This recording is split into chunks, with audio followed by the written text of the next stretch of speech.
Amén. Que Dios bendiga a cada uno de nosotros, los que estamos acá, los que estamos conectados también, para no perdernos de la palabra de nuestro Dios.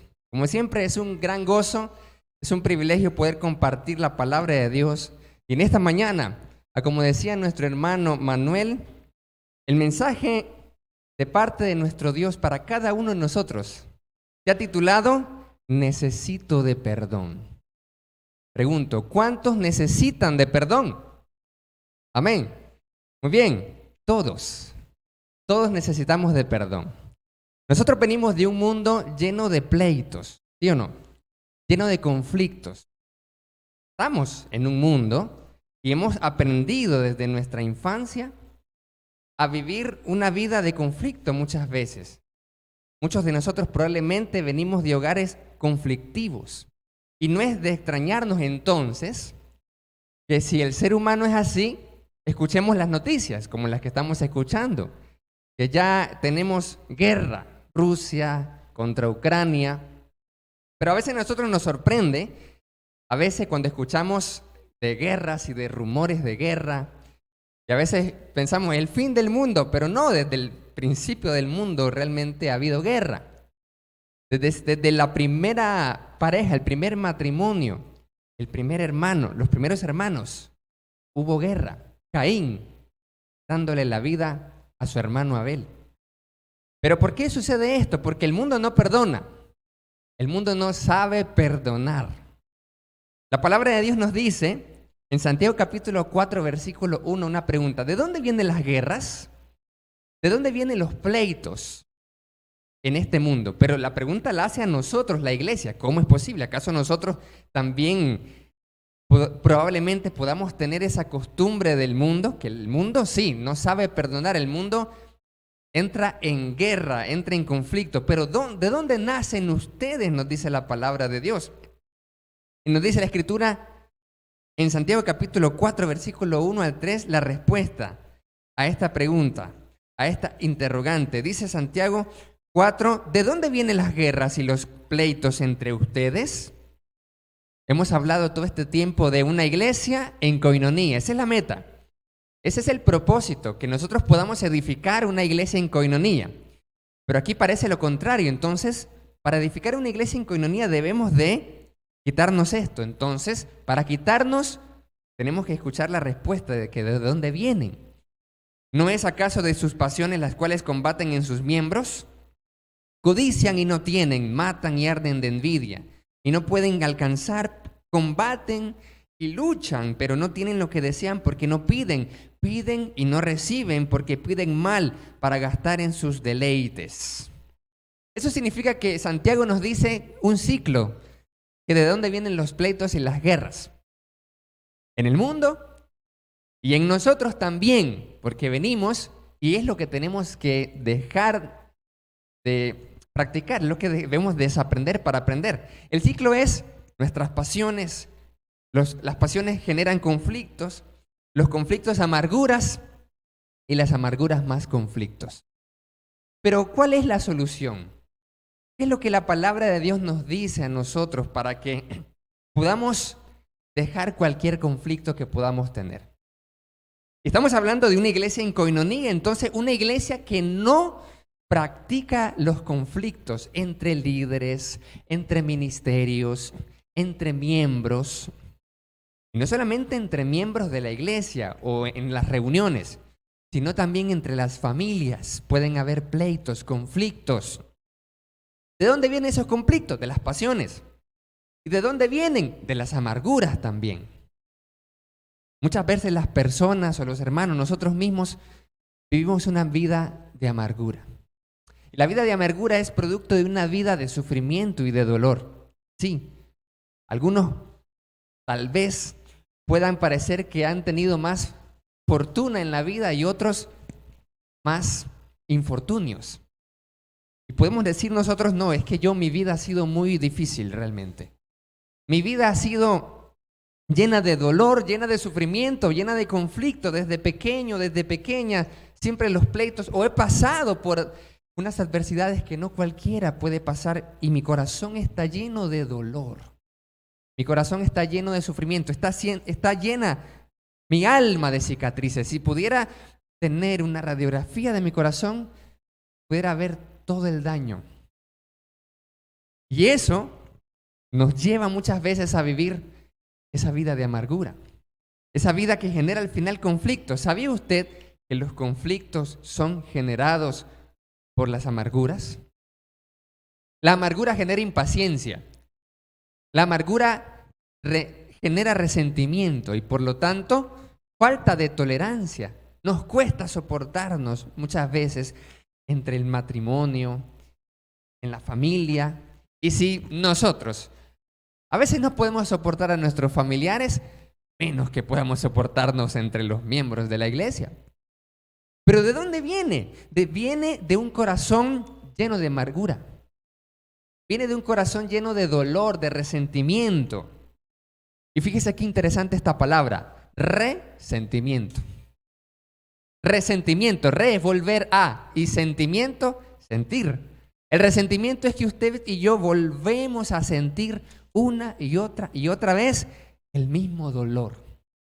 El mismo dolor que ocasionó mi hermano, mi familiar, mi hijo malagradecido o mi cónyuge.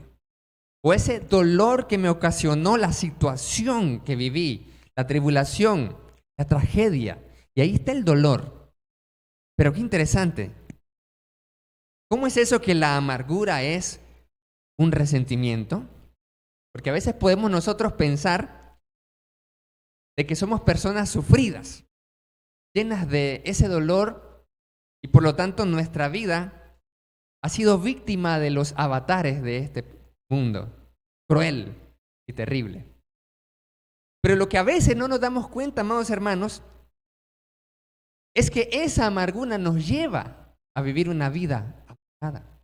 Ese sentimiento, ese dolor, nos lleva a no poder amarnos unos a otros, nos lleva a no poder tolerarnos unos a otros.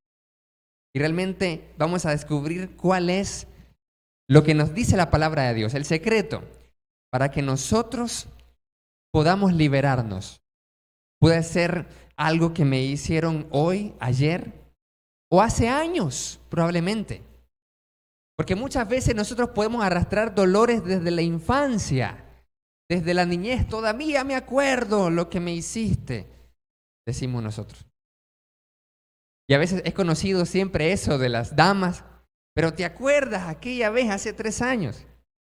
Siempre recordando, pero también los varones, es interesante, la mujer lo expresa y lo dice, no, pero es que vos tal cosa, es cierto, pero el hombre, aunque no lo dice, muchas veces no lo expresa, no lo exterioriza, pero ahí está la incomodidad, está la molestia también, ¿ya? Varones y mujeres llenos de amargura, la Escritura dice, cuidado, amados hermanos, de que no vaya a ser y que en alguno brote una raíz de amargura y que ella, crecer, les estorbe y dejen de alcanzar la gracia de Dios. ¡Wow! Así que este es un tema importante.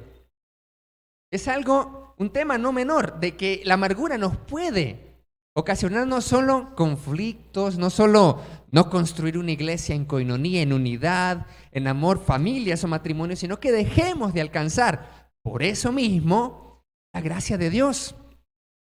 Pero ¿cómo sanar entonces, amados hermanos, un corazón lleno de dolor y de sufrimiento?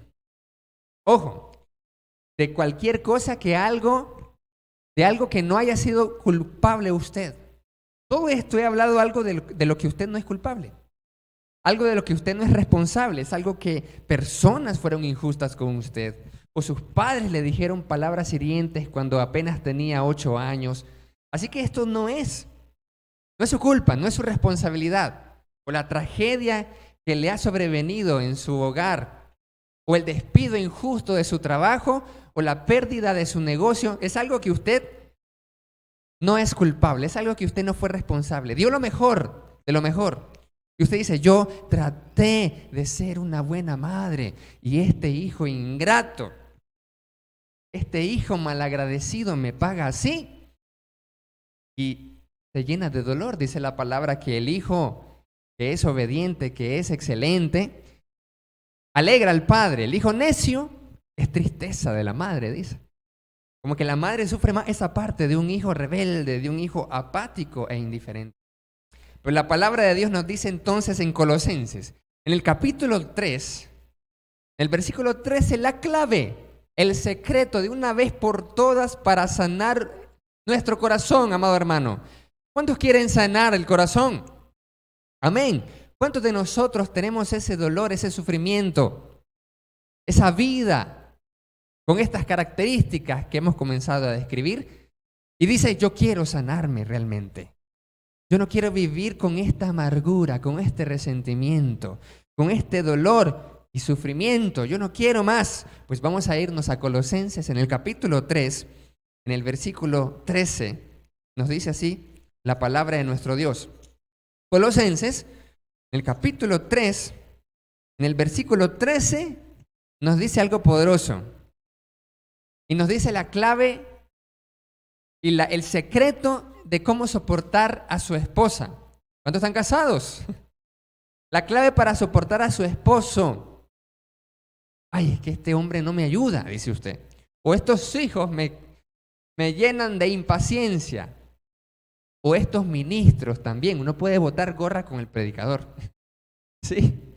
Uno puede botar gorra con los servidores, con los sugieres, con cualquier persona. Pero la palabra de Dios nos dice aquí el secreto. Dice aquí, sopórtense unos a otros. Sopórtense. Pero ¿cómo, Señor? ¿Cómo? Si me dijeras el cómo. Sopórtense unos a otros y perdonándose unos a otros si alguno tuviere queja contra otro. Palabra del Señor. He leído apenas la primera parte, suave, porque aquí quiero enfocarme en una cosa. Amados hermanos, ¿cómo soportar a alguien? ¿Cómo soportar, y no solamente a alguien, las personas, nuestras relaciones, sino cómo soportar la vida misma? ¿Cómo soportar la adversidad y las situaciones que nos llevan a un sufrimiento para evitar caer en una vida amarga? Y nosotros vemos cómo el Nuevo Testamento habla de la lucha del cristiano. Podemos también preguntarnos, suave, ¿cómo esta gente no se vuelve amargada? ¿Cómo? Con persecución, con asesinatos, con le quitaban sus casas por ser cristianos. ¿Y cómo es que no maldecían? Eso era lo que Satanás buscaba de Job, ¿se acuerdan? ¿Se acuerdan? Eso era lo que buscaba Job. Eso era lo que buscaba Satanás de Job. Satanás quería que Job maldijera a Dios en su corazón. Él lo dijo. Satanás le dice al Señor, quítale todo, llénalo de sufrimientos, mire, llénalos de amargura, de dolor. Por eso Dios permitió que Job perdiera a sus hijos, perdiera su patrimonio, perdiera muchas cosas, su estatus también, porque ante los amigos era un pobre diablo prácticamente. Job era un fracasado, era un destruido, y diciéndole para mayor remate, no, seguro algo malo hiciste. Así que Satanás quería que Job llenara su corazón de amargura y de sufrimiento y de dolor. Mire qué interesante. A veces eso lo perdemos de vista en nuestra vida cristiana, porque siempre escuchamos, siempre decimos, sí, el dolor, el sufrimiento, la adversidad es para fortalecernos, pero si al final en vez de fortalecernos nos llena de amargura, ¿qué pasa si la vida atribulada que llevamos nos vuelve amargados más bien? Y esto es algo serio. Y por eso Satanás le dice al Señor, vas a ver que te va a maldecir en tu propia cara. Vas a ver, solo llenalo de sufrimiento. Y entonces uno lee las páginas del Nuevo Testamento y uno dice, wow, ¿y cómo esta gente no se volvió amargada con tanto dolor? Que sí, amados hermanos, el dolor y el sufrimiento nos vuelven o nos pueden volver pecados. Eso es el resentimiento. ¿Cómo soportar a alguien entonces? ¿Cómo soportar la vida misma?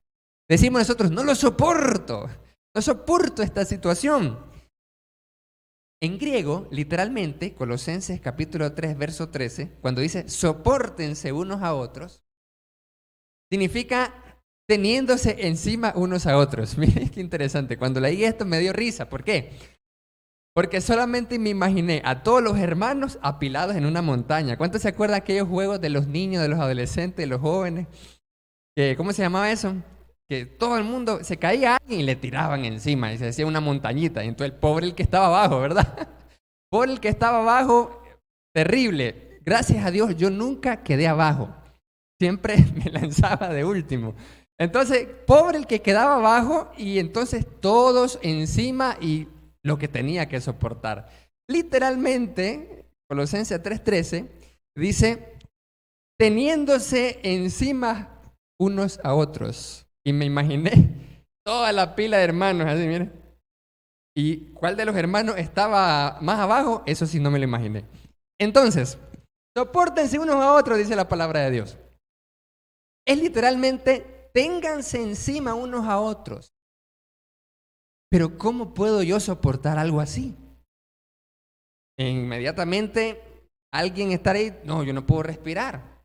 Todos los que padecieron el coronavirus, pero de la parte más grave de la enfermedad, pudieron decir, no, sí, yo sentía como un gordito, me apretaba el pecho y no podía respirar. Así se siente esa sensación. Terrible. Entonces, ¿cómo soportar? Eso es lo que literalmente nos está ilustrando Colosenses 3:13.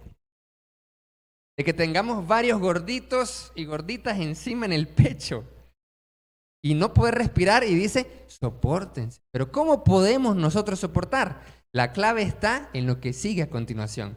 Dice, sopórtense unos a otros y perdonándoos unos a otros. Soportar perdonando. Así es, soportar perdonando. Nosotros vamos a lograr soportar si implementamos en nuestra vida la práctica del perdón. Y el perdón no es, muchas veces nosotros no profundizamos en el perdón. Y a veces decimos, no, yo perdono, yo no tengo nada en contra de la persona, pero ¿cómo sabemos que has perdonado? ¿Cómo sé yo que he perdonado? ¿Cómo sabemos que hemos perdonado o usted ha perdonado al cónyuge anterior o incluso al novio anterior o a la novia anterior? ¿Cómo sé que yo he perdonado realmente a mis padres que me azarearon de pequeño? O a un tío que me dijo que era interesado. O a un empleador que lo votó injustamente. Y usted, ¿cómo sabe que usted ha perdonado? ¿Cómo sé yo que hemos perdonado? Que la palabra nos dice, ok, para soportarnos tienes que perdonar. Eso significa que si usted en su vida, hagámonos esta pregunta. ¿Qué tanto está soportando usted a las personas? ¿Qué tanto usted soporta a las personas, por ejemplo? ¿Qué tanto usted está soportando la vida misma? Ay, hermano, yo me siento hasta aquí. Si usted dice, yo me siento hasta aquí, entonces su nivel de soporte no está fuerte. Entonces eso significa que no está perdonando. ¿Pero qué tiene que ver una cosa con la otra? Podemos preguntarnos. Mucho tiene que ver. Porque lo que nos hace no soportar es un corazón cansado emocional. Un corazón cansado emocionalmente impide amar y ser empático porque está adolorido por resentimiento. Entonces, como está lleno de cicatrices ese corazón, me impide a mí amar más, me impide ser más paciente, me impide soportar. Y allí nomás botamos la gorra. No solo ante las personas, habíamos dicho, sino ante situaciones también.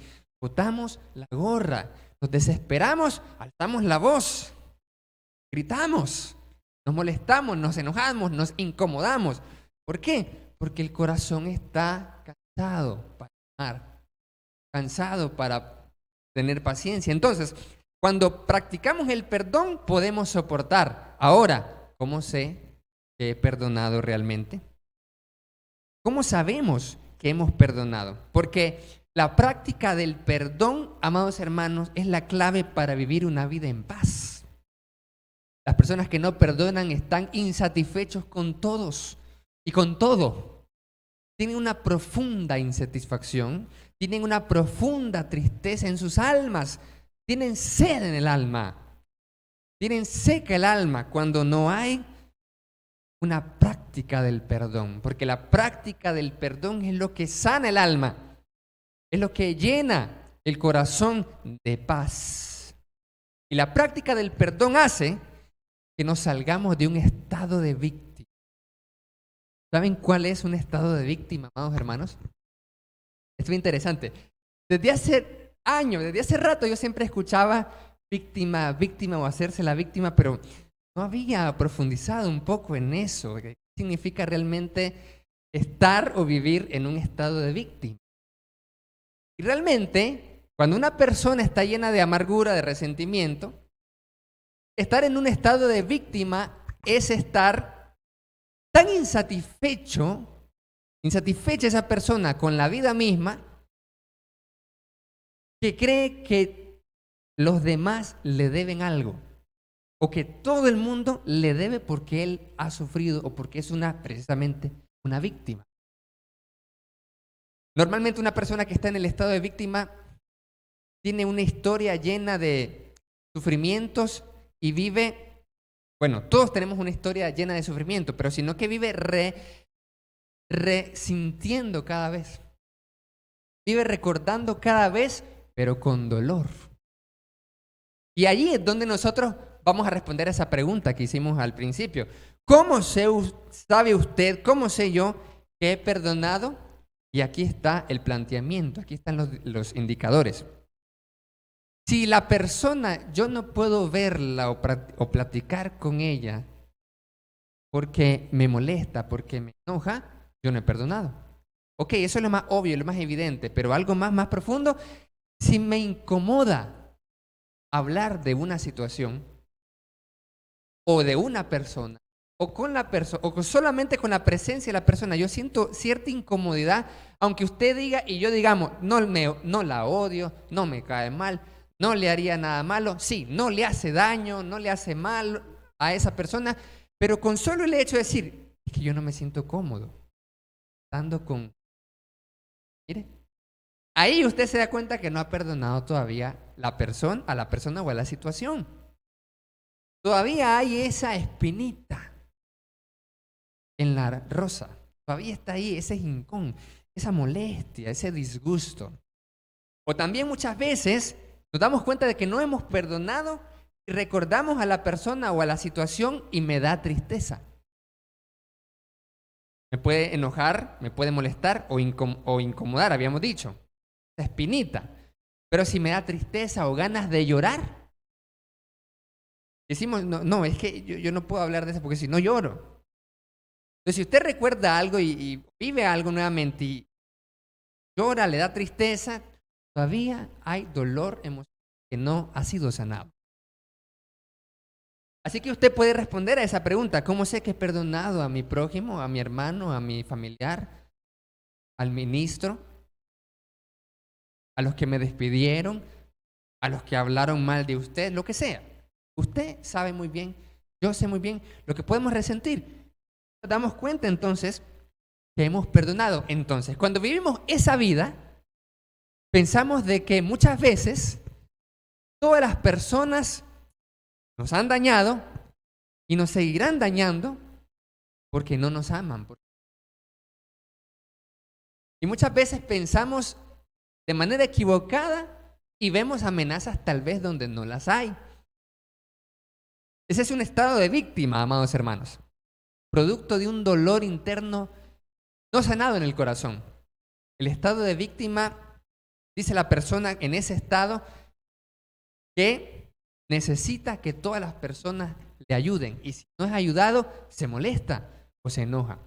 Una persona en el estado de víctima muchas veces es envidiosa, porque como se siente víctima, entonces ve a otras personas que son ayudadas o son bendecidas, entonces se siente mal, le afecta, le incomoda, le llena de tristeza, porque cree en su mente, en ese estado de víctima, que es más merecedor que la otra persona de esa ayuda, de esa bendición, de lo que sea, porque ha sido una trágica víctima. Muchas veces las personas con estado de víctima tienen pocos deseos de superación y siempre culpa a los demás. Un estado de víctima Es cuando usted y yo no asumimos las responsabilidades de nuestras propias decisiones, de nuestra actuación, de lo que hablamos, de lo que decimos, de lo que expresamos. No asumimos nuestra responsabilidad, sino que muchas veces estamos buscando cómo culpar a otros, cómo culpar a los demás. Y siempre, la responsabilidad es de alguien más. No, es que mi mujer no, es que mis hijos son. Es que si el gobierno ayudara más. Y realmente la cultura latinoamericana tiene una cultura de víctima. Mira qué interesante. Y eso también es parte de la cultura de pobreza. De que estamos pensando de que es el gobierno que nos tiene que ayudar, que son los países extranjeros los que nos tienen que ayudar y tienen que intervenir, que son las personas de dinero los que tienen que ayudarnos a nosotros que no tenemos dinero por ley, porque somos víctimas de este mundo trágico y cruel. Y mire qué interesante. Ese es un estado de víctima y las personas que no perdonan viven en ese estado. Y no tienen el deseo de superación, menos que se superen cada día más. No desarrollan su potencial, no desarrollan sus habilidades, no emprenden, no ayudan a otros porque piensan que son necesitados 100%. Entonces nunca van a ayudar, nunca van a tratar de servir, a involucrarse, no van a sentir la satisfacción de bendecir a otra persona, de sonreír, de sacarle una sonrisa al prójimo, no, porque son víctimas 100%. Amados hermanos, la amargura nos lleva a eso. Y Dios no quiere un estado de víctima. Dios quiere que nos superemos, que crezcamos. Dice la palabra que de gloria en gloria debemos de ir reflejando la gloria de Cristo Jesús. Debemos de servirnos unos a otros, ayudarnos unos a otros, nos dice la palabra. Nos dice la Biblia de la gratitud, la práctica de la gratitud. Pero la persona que es víctima no es agradecida, porque se siente merecedora, ¿cierto? Estamos hablando de esto. Nunca expresa gratitud. Le cuesta decir, estoy agradecido, muchas gracias, gracias a Dios, gracias a todos ustedes que vienen aquí, gracias a todos ustedes que se conocen. Gracias porque es algo hermoso. Es difícil para una persona en estado de víctima agradecer. Entonces Dios quiere, amados hermanos, como la voluntad de Dios es vivir dando gracias. ¿Se acuerdan? Aquel texto. Dad gracias en todo porque esta es la voluntad de Dios para con nosotros en Cristo Jesús.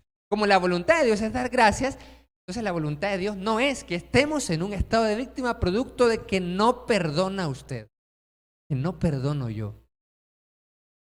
Porque no estoy perdonando a las personas y a las situaciones e incluso a Dios.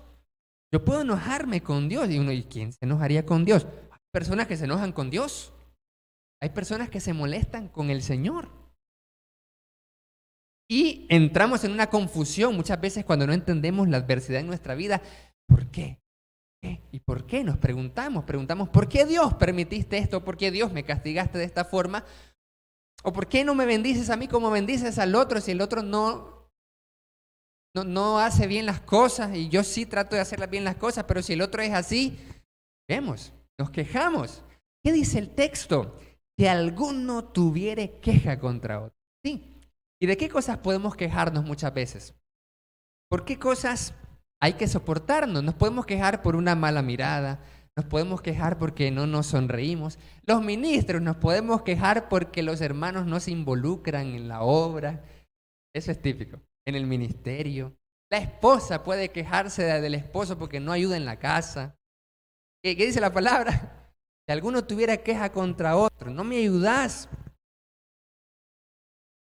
Se puede llenar de quejas porque las personas no son como deberían ser, digo yo. Pero no, nunca va a pasar eso. Las personas nunca vamos a ser como esperamos que sean, ¿sí o no?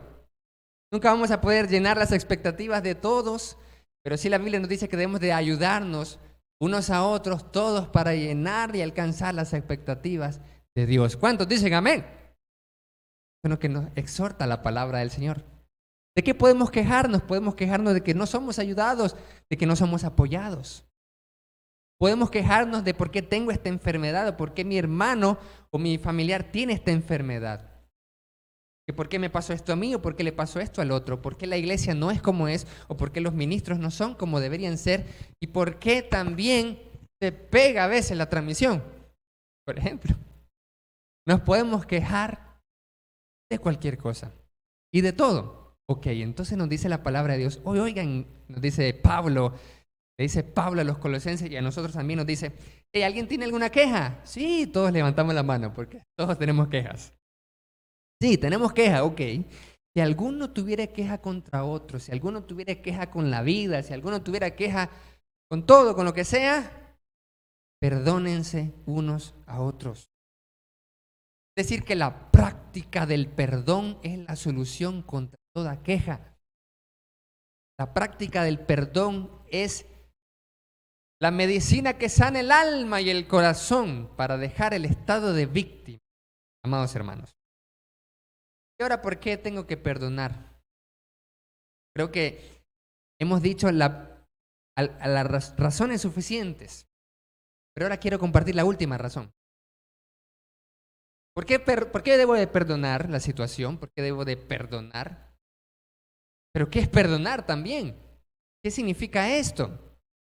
Amados hermanos, soportado y perdonado somos nosotros. ¿Por qué debo de perdonar? ¿Por qué debe de perdonar usted? Primero, porque se sana. Primero, porque sale del estado de víctima. Y segundo, porque usted y yo también somos soportados y somos perdonados. ¿Cuántos dicen amén? Por eso es que debemos perdonar. Porque yo primero fui perdonado, amados hermanos. ¿Por qué tengo que soportar a este escuincle, necio? ¿Por qué? ¿Por qué tengo que soportarlo? ¿Por qué tengo que soportar a mi compañero de trabajo? Ay, Señor, mi jefa. ¿Por qué tengo que soportarlo? Porque Dios me soporta a mí, lo soporta a usted. ¿Cuántos lo creen? ¿Cuántos lo sabían? ¿Cuántos lo habían meditado? Pero sí, Dios nos soporta. Pero no en el sentido de que, ¡ay, este hijo mío no me hace caso! No. Sino que nos es paciente para con nosotros, no queriendo que ninguno perezca, sino que todos procedan al arrepentimiento. La palabra de Dios nos dice eso, que Él nos soporta a nosotros. Él nos tiene paciencia a nosotros, Jesucristo. Por eso, soporta a tu hermano, nos dice el Señor, nos exhorta el Padre Celestial. Porque Él nos soporta y nos perdona, debo de soportar y perdonar a mi esposa, a mis hijos ingratos, que pueden ya estar grandes, quien sea. Debo de perdonar porque soy perdonado. Amados hermanos, ¿necesita usted de perdón? ¿Amén? ¿Yo necesito de perdón? ¿Amén? Sí. Por eso, como necesito de perdón, yo voy a perdonar. Como yo necesito que me soporten, yo voy a soportar.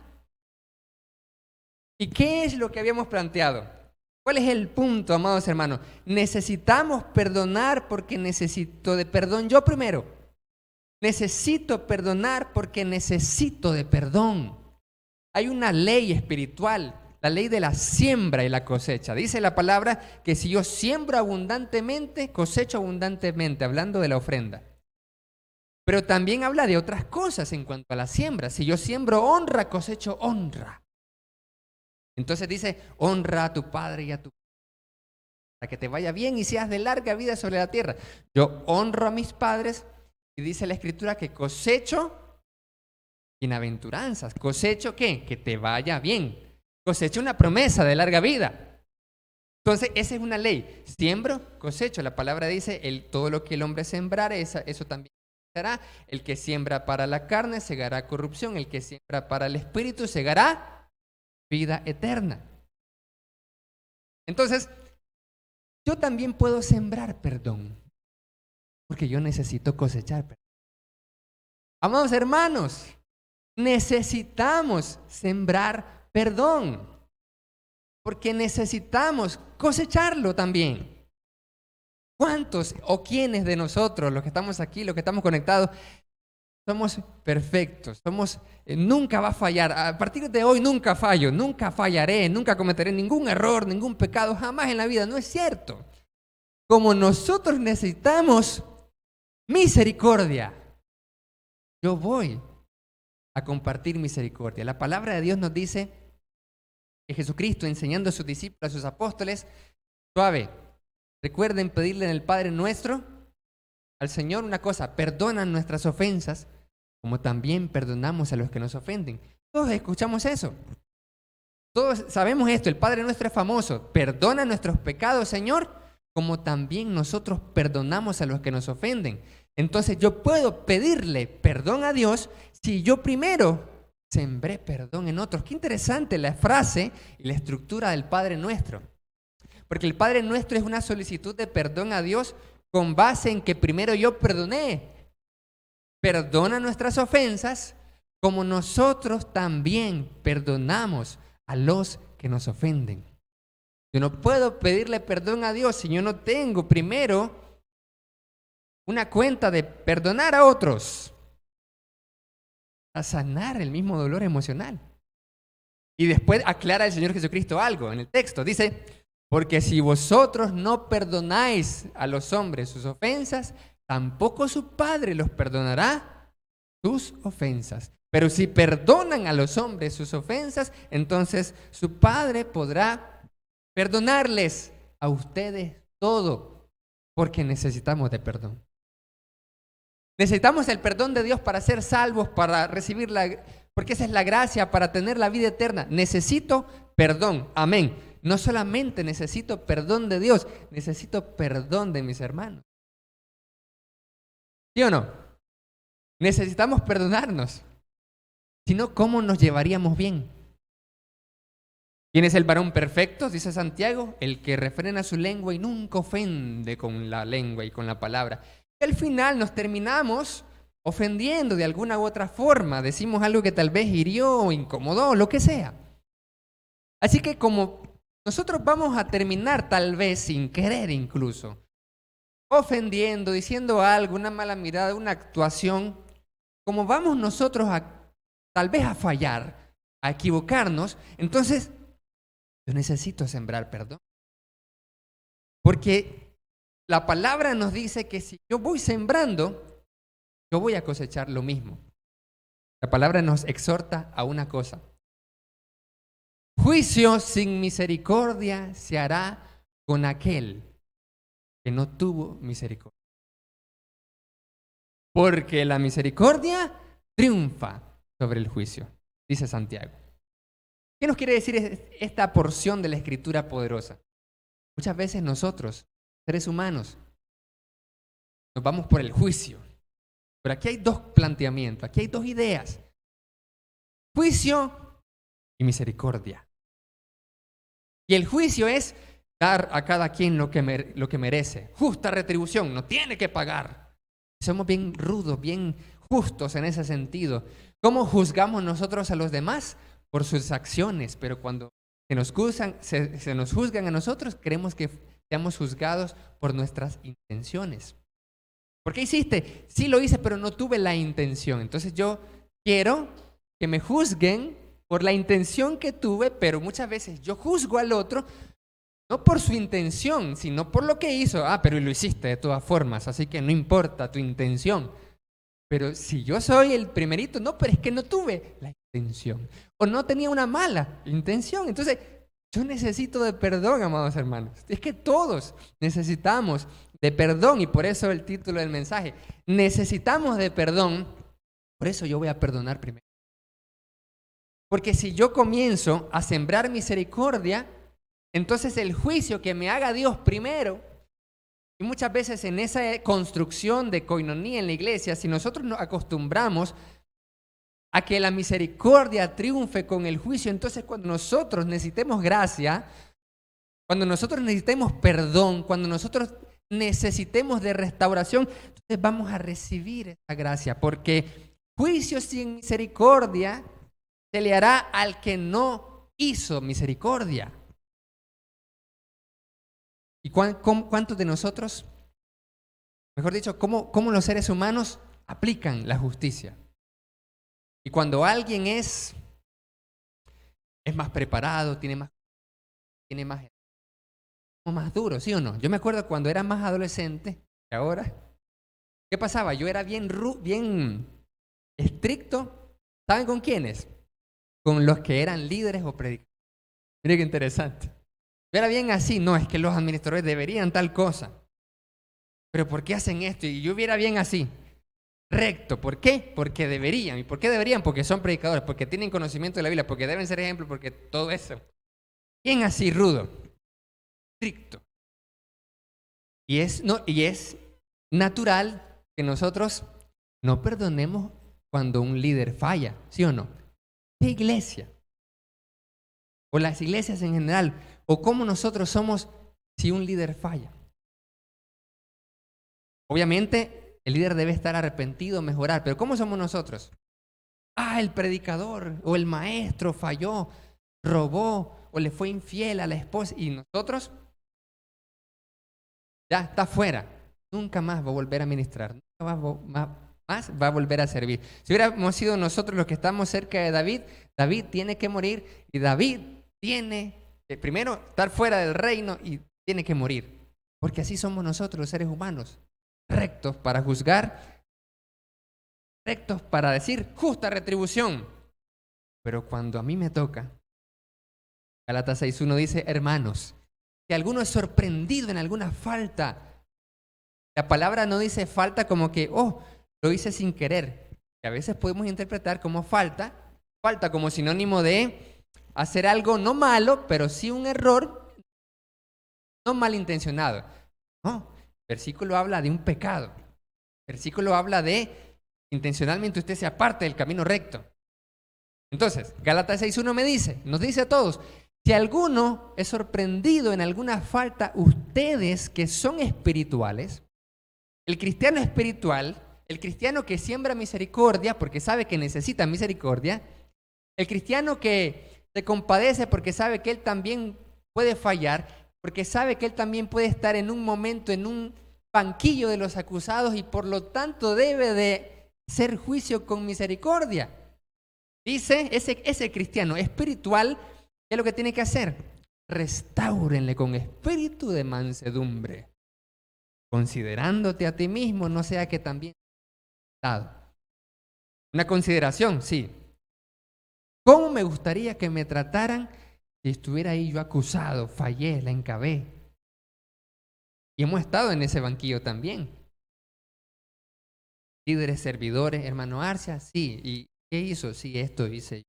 ¿Y a dónde fue? Sí. ¿Y en dónde fue? ¿Y cómo fue? Todo lo dije. Entonces, ya sabemos que se siente estar en el banquillo de los acusados. Y la palabra me dice, vas a tener misericordia en el juicio cuando te juzgue Dios primero. Vas a tener misericordia si tú practicas la misericordia con otros. Todos conocemos esa historia que un hombre debía mucho dinero, fue perdonado. Y luego a su prójimo, a su consiervo, a su hermano, que le debía un poquito, una poquedad, lo fue y lo ahorcó y dice, me lo vas a pagar, me lo vas a pagar. Los demás se dieron cuenta ahí, qué hombre más ingrato. Se fueron a donde el rey. El rey se enteró y dijo, mándenme a traer a ese malagradecido. ¿Cómo es posible? Y le dice, yo te perdoné un montón y tú no pudiste perdonar esa poquedad. Tienes que estar en la cárcel y hasta que me pagues no vas a salir de ahí. Eso fue la enseñanza de Jesús. Amados hermanos, necesitamos de perdón. Porque no hay otra forma en cómo poder nosotros alcanzar esa misericordia. A como Cristo lo hizo, dice el versículo 13, de la manera que Cristo nos perdonó, háganlo ustedes también. A como Cristo lo hizo, Cristo me soporta y me perdona por su misericordia. ¿Cómo perdonó Cristo? Él muriendo. Entonces, ¿cómo perdono yo? Yo asumiendo la responsabilidad de lo que hizo el otro o la otra o la situación. Y asumir responsabilidad no significa asumir culpas, no significa, tú cometiste el error, entonces yo soy culpable de lo que vos me hiciste a mí. No, eso es otra cosa.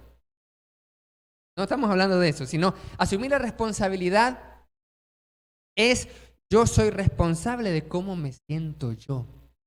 Yo soy responsable de perdonarte a ti y te perdono por mi propia salud espiritual y emocional. Por eso. Y yo asumo la responsabilidad porque no espero que los demás cumplan mis expectativas, sino que yo estoy llamado a servir, no a ser servido. Ese es asumir la responsabilidad.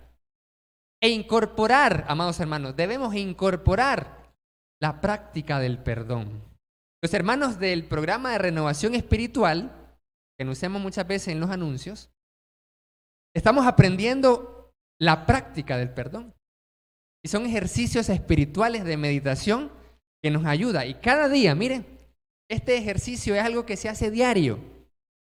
¿De qué se trata ese ejercicio? La meditación espiritual de la práctica del perdón es que todos los días usted se aparta, a la mañana o en un momento, y en un ejercicio de meditación espiritual, estando concentrado, estando relajado, usted comienza a visualizar, y eso se le llama, esa técnica se le llama visualización creativa. Usted comienza a visualizar cada situación de dolor y cada persona que le esté afectando.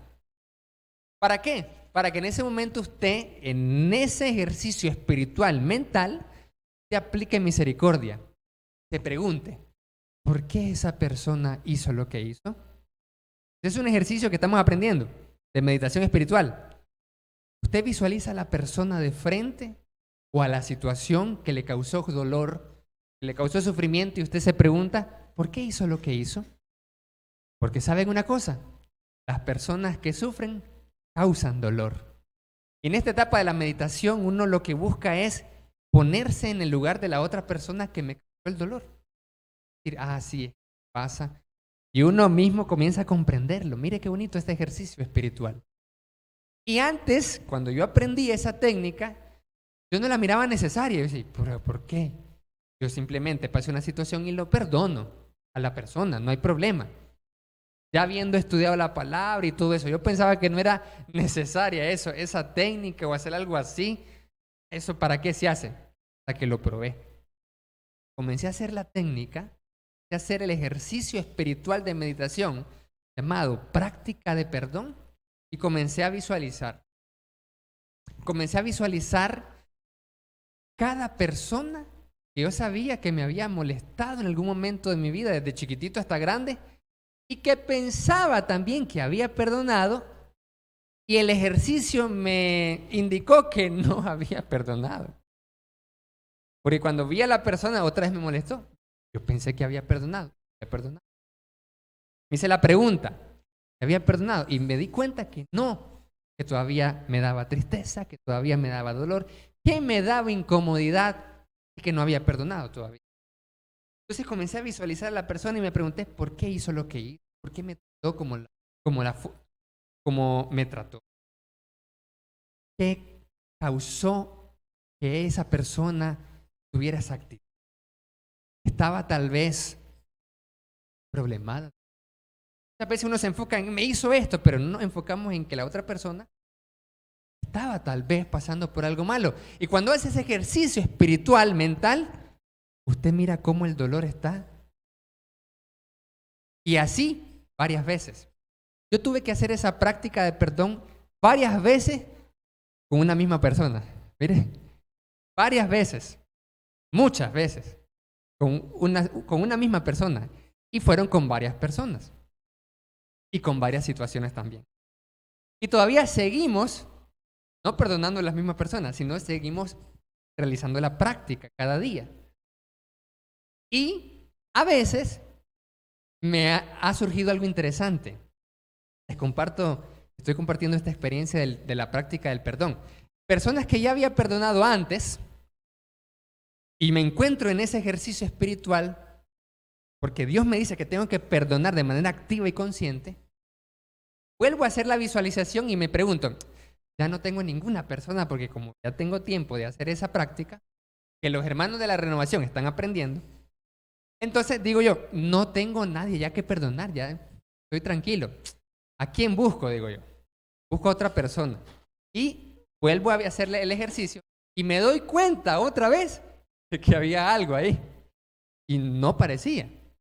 porque eso puede estar muy escondido en el corazón. Por eso la palabra dice, engañoso es el corazón más que todas las cosas. ¿Quién lo conocerá? Por eso la Escritura dice, examinaos a vosotros mismos para que no seamos juzgados. Siempre había leído ese versículo y había entendido de manera superficial, sí, tengo que medio examinarme antes de tomar la Santa Cena y ya está. Hasta que descubrí ese ejercicio que le estoy compartiendo entre muchos también. Porque ese es un ejercicio donde conscientemente usted se examina. ¿A quién no ha perdonado? Mire, a quién no ha perdonado, lo descubre con ese ejercicio. Y si todavía no lo ha perdonado, lo descubre también y lo ayuda a perdonar. Cuando ya entra usted a la última etapa de esa meditación, usted al perdonar a la persona le dice literalmente, te perdono por todo. Ya está. Y poco a poco en la visualización va desapareciendo la persona y la situación vivida. Al final del ejercicio usted se siente alegre, en paz, tranquilo. Esta práctica es muy poderosa, amados hermanos, y muy recomendable sobre todo para las personas que dicen, yo vivo con amargura, yo vivo con resentimiento, o me cuesta perdonar. Y también es muy recomendable para los que pensábamos que no teníamos nada con alguien. Pensaba yo. Pensaba que había perdonado, pensaba que había superado una situación, nada que ver, hasta aquí es el ejercicio. Porque Dios me manda a perdonar. Amados hermanos, les invito, les animo a que puedan adoptar, a que todos juntos podamos adoptar la práctica del perdón para podernos librar del dolor emocional. ¿Cómo se hace eso? Más en detalle. Súmese al programa de renovación espiritual para poder aprender. Porque el resentimiento solamente le daña a usted, no a la otra persona ni a la situación. Solo nos daña a nosotros el resentimiento. Y nos mete en un estado de víctima que nos impide crecer espiritualmente y desarrollarnos como hijos de Dios. Por esa razón debemos de perdonar. De esta forma podremos estar seguros que seremos librados de culpas y de condenación, porque voy a recordar que si yo perdono, Dios me va a perdonar. Y si no perdono, Dios no me va a perdonar. Y así vamos a estar animados. Vamos a aliviar el dolor que tal vez por años ha arrastrado en su vida por la falta del perdón. Y así vamos a sentirnos libres de culpa y de dolor también, teniendo una responsabilidad. Adoptemos entonces, hermanos, el hábito y la práctica del perdón, recordando que necesitamos soportarnos y perdonar, porque necesitamos ser soportados nosotros mismos y ser perdonados también. Que Dios les bendiga a todos, amados hermanos.